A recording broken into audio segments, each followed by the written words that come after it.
और स्वागत है आपका अपने इस YouTube चैनल नित्या क्लासेज अकलेरा की इस कक्षा में। मैं आशा करता हूं कि आप सभी का पेपर बहुत ही अच्छा गया होगा। आज का पेपर बहुत ही सीधा था। देखिएगा, बहुत सारे अपने अपने अनुसार अर्थ बता रहे हैं, बहुत सारे अपने अपने अनुसार जो है आंसर बता देते हैं। तो इसे नहीं, मैं तो मेरे हिसाब से आपको पूरी अच्छे तरीके से समझाने का प्रयास करूंगा।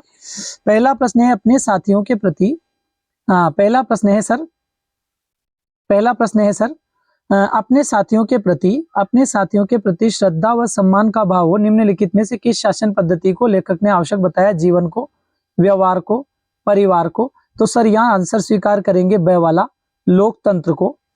इसके बाद है निम्नलिखित में से किस पेड़ के फल इतने मजबूत होते हैं कि नए फूल के निकल आने पर भी अपना स्थान नहीं छोड़ते? सर सबसे सीधा आंसर है अरिष्ट नहीं आता है, अशोक नहीं आता है, पुन्नाग नहीं आता है, अपने सिलेबस में दे रखा है शिरीष, जिसके राइटर है हजारी प्रसाद द्विवेदी। ठीक है, इसके बाद सर आगे बढ़ेंगे। बाणभट्ट की आत्मकथा के लेखक कौन है? अब बाणभट्ट की आत्मकथा उपन्यास के लेखक कौन है? कबीर ने कोई उपन्यास नहीं लिखा, भारती का नहीं आएगा, फणीश्वर का नहीं आएगा, हजारी प्रसाद द्विवेदी द्वारा रचित है सर। तो यहाँ द आंसर स्वीकार करेंगे। खेत में पैदा होने वाला अन्न कुछ समय पश्चात समाप्त हो जाता है, किंतु निम्नलिखित में से जो रस कवि के अनुसार कभी चुकता नहीं है? भोज्य रस, अनुभव का रस, ओज रस, साहित्य रस आता है सर। यहाँ सी आंसर आप स्वीकार करेंगे। कहने का मतलब है स वाला आंसर आप स्वीकार करेंगे, स वाला। इसके बाद आगे बढ़ेंगे सर। प्रश्न नंबर 5, किस शायर की भाषा और प्रसंग सूरदास के वात्सल्य वर्णन की सादगी को याद दिलाते हैं? तो आप इसे ऐसे याद रख सकते हैं कि वात्सल्य का वर्णन शमशेर बहादुर सिंह ने नहीं किया, कुंवर नारायण ने नहीं किया, दुष्यंत ने नहीं किया, फिर गोरखपुरी ने किया। तो यहाँ आंसर आप स्वीकार करेंगे। कवि गोस्वामी तुलसीदास के हृदय में निम्नलिखित में से किस समय करुण रस के बीच वीर रस के उदय के रूप की अनुभूति प्रदर्शित हुई? भगवान राम जिस समय रो रहे थे उसी समय किसके आने से भगवान राम को जो है करुण रस में वीर रस आकर मिल गया था? मतलब कहने का मतलब है उस समय करुण रस में वीर रस आकर मिल गया हो। तो राम का वनवास जाना, यहाँ करुण रस है। जगदम्बा की लीला दिखना, यहाँ भी नहीं आएगा। कुंभकर्ण का बिलख पड़ना, ये भी नहीं आएगा। तो हनुमान का संजीवनी लेकर आ जाना, यहाँ द आंसर आप स्वीकार करेंगे सर। इसके बाद प्रश्न नंबर 7 पे बढ़ेंगे आप। निम्नलिखित में से भाषा का सीमित, अविकसित और आम बोलचाल वाला रूप क्या कहलाता है? तो आप जानते हैं सर, लिखित भाषा नहीं कहलाती, खड़ी बोली नहीं कहलाती। सीमित की बात करें तो सीमित भूभाग में बोली जाती है, उसे बोली कहा जाता है, तो ये वाला आएगा। और विस्तृत की बात करें तो भाषा आता है। तो आपके हिसाब से यह सही आंसर हो जाएगा स वाला। ठीक है सर। अब प्रश्न नंबर 8 देखते हैं। विजिलेंस शब्द का सही अर्थ है सर शपथ नहीं होता, संयुक्त नहीं होता, संविभाग नहीं होता, सतर्कता होता है। कहने का मतलब ये प्रश्न आपको कहाँ मिलेगा? कक्षा 9वीं से 12वीं के बीच एक हिंदी व्याकरण की किताब चलती है, जो मैंने बच्चों के ग्रुपों में डाल दी थी पहले ही, इसकी फोटो खींच करके। यहां से प्रश्न पूछा गया है। इसके बाद सर आगे बढ़ते हैं। प्रश्न नंबर 9 देखेंगे। मुद्रित माध्यमों में सबसे बड़ी शक्ति यह है कि छपे हुए शब्दों में निम्नलिखित गुण होते हैं। असुरक्षा नहीं सर, बाध्यता नहीं होती, स्फूर्तता नहीं, स्थायित्व होता है। बिल्कुल सही बात है सर, छपे हुए में स्थायित्वपन हो जाता है। रेडियो पत्रकारों को निम्नलिखित में से किसका पूरा ध्यान रखना होता है? अपने पाठकों का नहीं सर, दर्शकों का नहीं सर, अपने शुरुआत का नहीं, अपने श्रोताओं का। बिल्कुल सही बात है, रेडियो में तो सुनने वाले श्रोताओं का ध्यान रखा जाता है।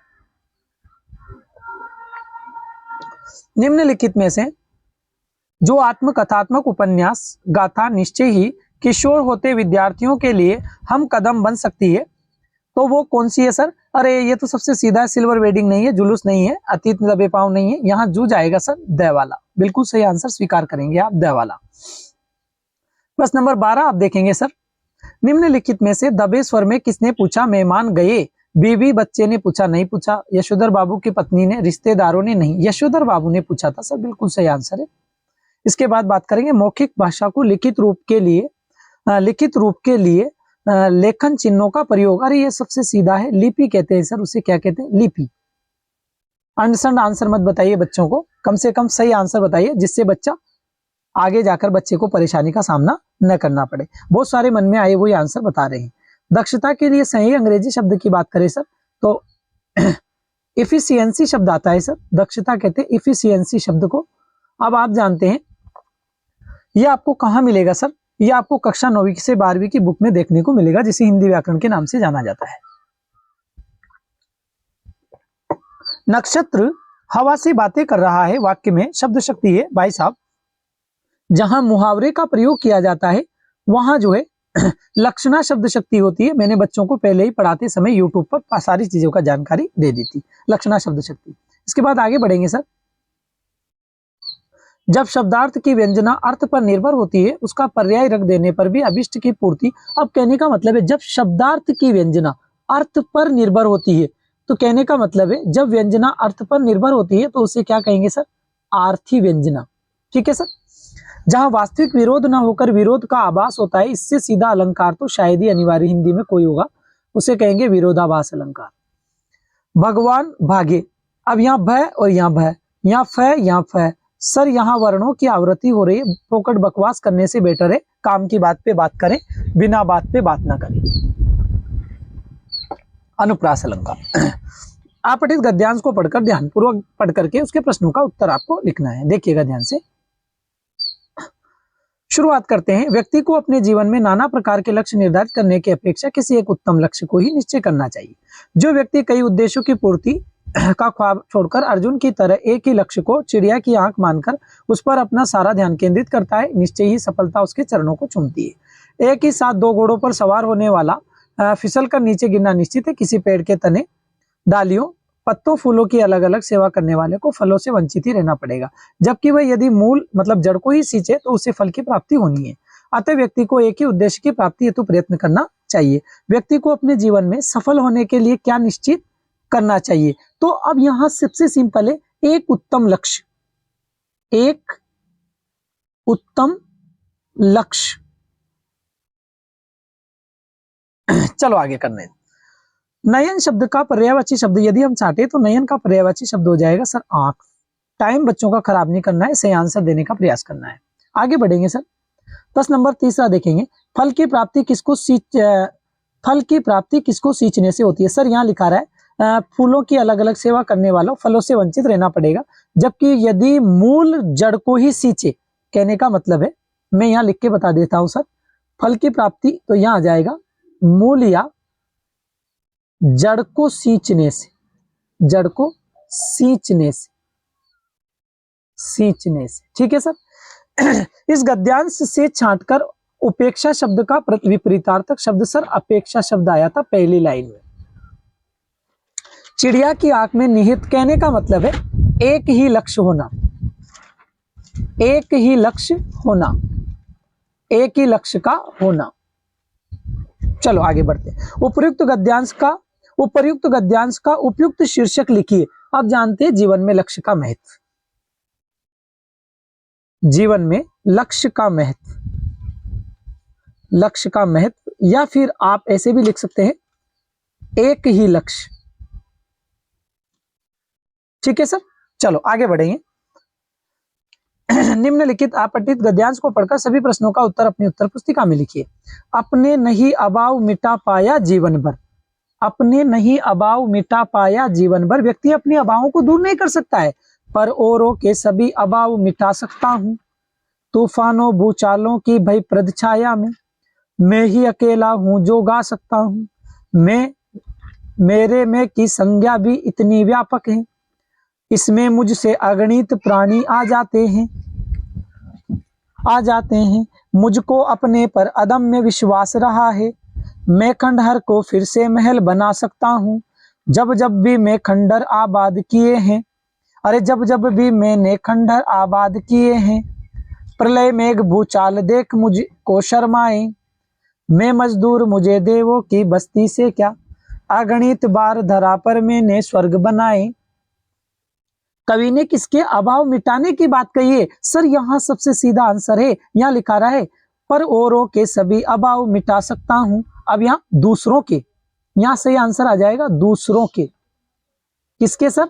दूसरों के, कहने का मतलब है औरों के। ठीक है। इसके बाद है जीवन में कवि ने खंडहर से महल बनाने हेतु किसकी आवश्यकता पर बल दिया है? किसकी आवश्यकता पर बल दिया है? इतना सीधा प्रश्न है सर। खंडहर से महल बनाने पर किसकी आवश्यकता पर बल दिया है? तो विश्वास की आवश्यकता पर। व्यक्ति को क्या होना चाहिए? विश्वास।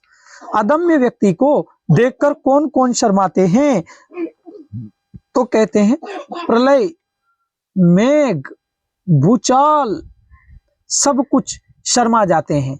जीवन में सुधार हेतु किसका महत्व अधिक बताया गया है? तो आप अहंकार का त्याग करें, अहंकार का त्याग करें और सहयोग की भावना अपनाएं, सहयोग की भावना अपनाएं। इसके बाद आगे बढ़ेंगे। कवि ने अपने आप को क्या मानकर धरती पर स्वर्ग बनाने की बात कही है? अरे भाई साहब सबसे सीधा है, नीचे की लाइन में दिया गया था, मजदूर मानकर। बादल का पर्यायवाची भाई साहब सबसे सिंपल है, मेघ आता है बादल का पर्यायवाची, जो गद्यांश में पद्यांश में दिया गया है। मेरे मुंह से गद्यांश निकल गया था इसलिए सॉरी। चलो आगे बढ़ते हैं। इसके बाद आगे बढ़ेंगे। प्रश्न नंबर 5, पत्रकार कितने प्रकार के होते हैं? इससे इजी कोई प्रश्न हो ही नहीं सकता है, इससे इजी कोई प्रश्न हो ही नहीं सकता है। और जिसको ये प्रश्न नहीं आए वो विद्यार्थी हो ही नहीं। मतलब देखिएगा, पत्रकार कितने प्रकार के होते हैं? पत्रकार 3 प्रकार के होते हैं। मैंने समझाने के लिए आपको कहा था कितने आदमी थे सरदार? तो 3 आदमी थे सरदार, याद है ना आपको? कितने आदमी थे? 3 आदमी। इस तरह से मैंने आपको समझाने का प्रयास किया था। पत्रकार 3 प्रकार के, तीनों के ऊपर आपको परिभाषा लिखते हुए समझाना था। लेखक ने महामारी की रात्रि में विभीषिका को ललकारा, चुनौती देने वाली शक्ति ढोलक के माध्यम से किस प्रकार? ये जो प्रश्न है ना सर, ये जो प्रश्न है ना सर, पहलवान की ढोलक वाले पाठ का है, पहलवान की ढोलक वाले पाठ का है। और इसके राइटर जो है ना सर, फणीश्वर नाथ रेणु है। कौन है सर? फणीश्वर नाथ रेणु।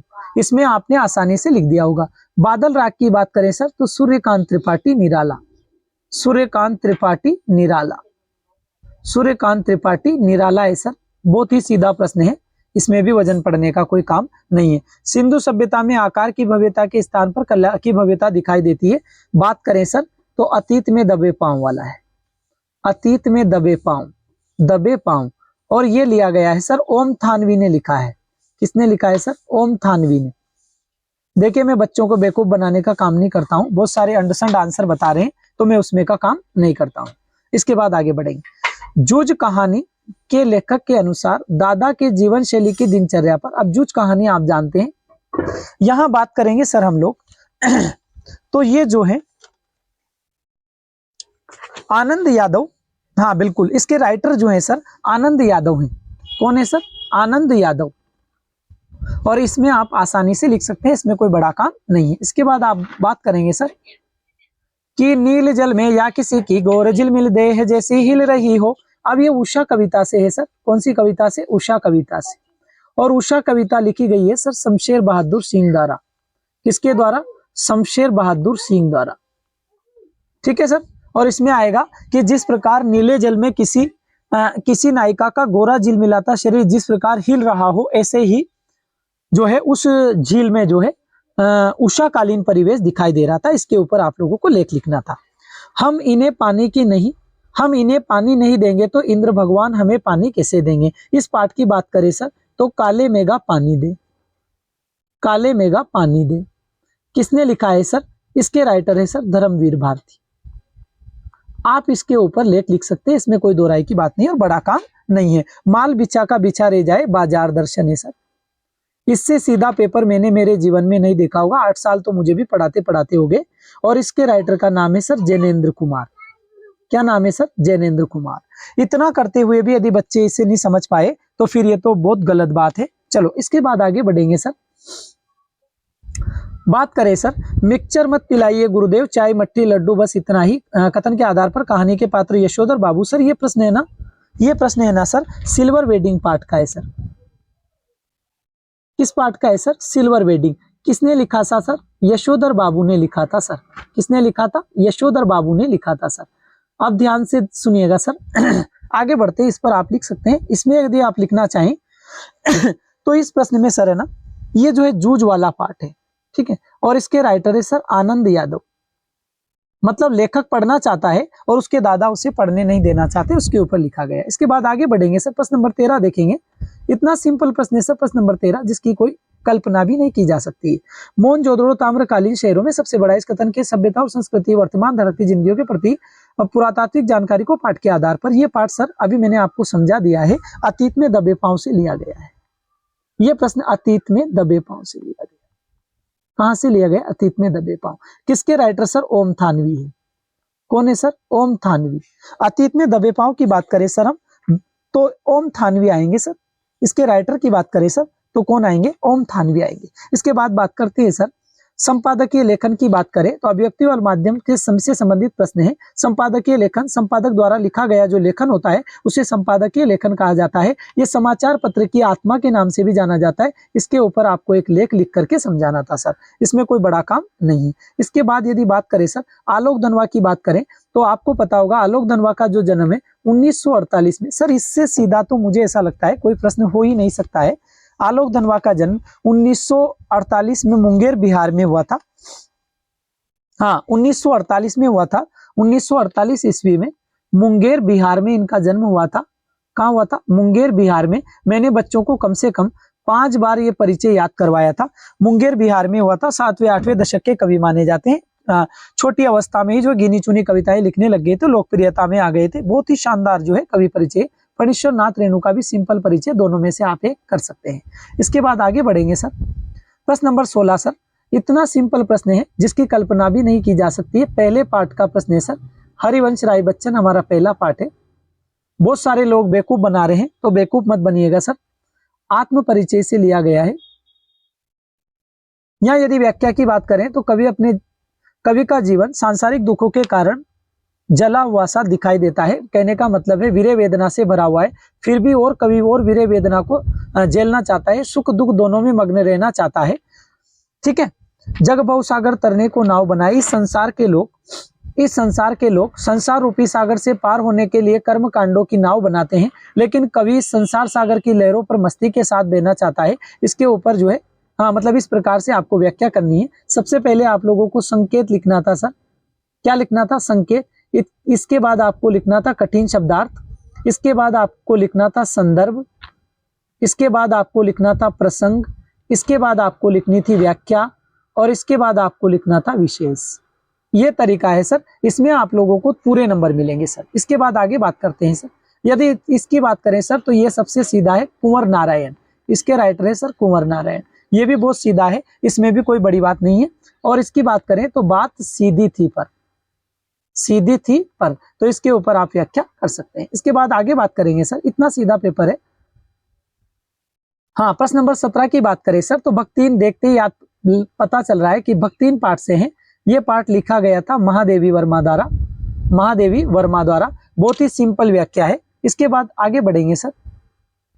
इतने सीधे प्रश्न तो शायद ही देखने को मिलेंगे। इसके बाद आगे बढ़े तो कर्मचारी चयन बोर्ड दिल्ली। कहने का मतलब है पहले विभाग का नाम आ जाएगा, नीचे स्थान का नाम आ जाएगा और फिर आपको एक विज्ञप्ति का प्रारूप तैयार करना है, जो मैंने आप लोगों को अच्छी तरह से यूट्यूब पर सिखा रखा है। इसके बाद आप बात करेंगे सर विद्यालय रामपुरा में स्काउटिंग प्रवृत्ति विकसित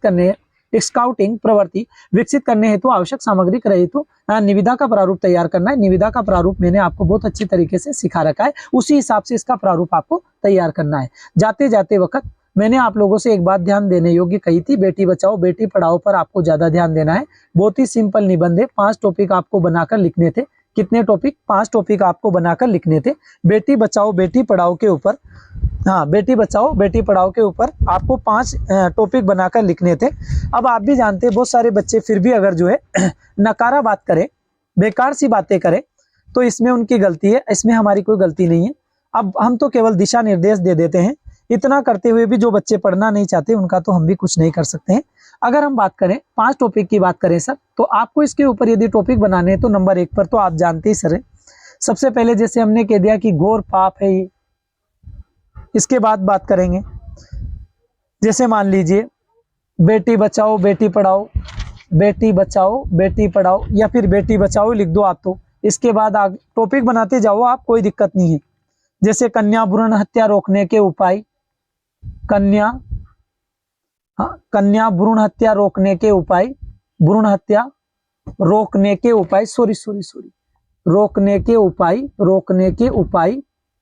इसके बाद आप लोग लिख सकते थे, इसमें टॉपिक की कह रहा हूं सर मैं, कन्या भ्रूण हत्या के दुष्परिणाम लिख सकते थे सर, दुष्परिणाम लिख सकते थे, कन्या भ्रूण हत्या के दुष्परिणाम, और कन्या भ्रूण हत्या को रोकने के उपाय लिख सकते थे। और इसके बाद आप लिख सकते थे सर, अंत में निष्कर्ष लिख सकते थे।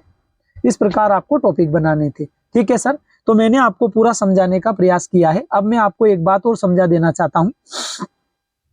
आज से आप लोगों को मैं एक लाइव कक्षा शुरू कर रहा हूं। सुबह 9:10 से क्लास चलेगी, जो आपके 10 बजे तक चलेगी। इसमें मैं हिंदी साहित्य का आपको संपूर्ण रिवीजन करवाने का प्रयास करूंगा। एक दिन में मैं आपको 3 पार्ट का रिवीजन करवाऊंगा। कितने पार्ट का? हाँ, 3 पार्ट का रिवीजन मैं आपको करवाऊंगा। और इसके बाद मैं आपको एक दिन संपूर्ण सिलेबस की जो है क्लास रखूंगा। इसके बाद आप लोगों को शाम को रोजाना 8 बजे एक क्लास मिलेगी सर, और वो मिलेगी मॉडल पेपर की, और वो भी हल सहित। अगर आप लोग इतना कर लेते हैं तो मैं आपसे गारंटी ले रहा हूं, आपके 90% अंक यहां से बाहर नहीं जाएंगे सर, इसकी गारंटी मेरी है। कितने प्रतिशत अंक? 90% अंक। तो धन्यवाद, मिलते हैं अगली कक्षा में। अगर आपको कक्षा अच्छी लगे तो शेयर करना ना भूलिएगा। धन्यवाद।